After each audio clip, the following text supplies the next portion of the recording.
It is a certain tribes they are doing, the other certain tribes they are not doing it. FGM is an issue for women. It's a violation of the rights of the woman, the rights of the girl. Who can stop it? We can only stop it. Nobody else. But still, I miss the role of our religious leaders. The religious leaders, when you discuss about the FGM, they couldn't give you, whether they are Christian, whether they are, Muslims.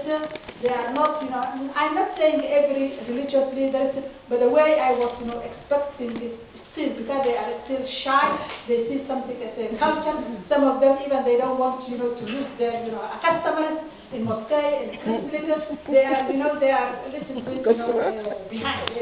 They are not discussing the issue. So I'm quite sure if our religious leaders stand very strongly, this issue will finish. Yeah. If they say, if they say no, this is nothing to do with the religion, nothing to Christian, it is a more traditional practice. I think we can finish all this for how, all this history, the following 5 years. Nothing else. Thank you very much.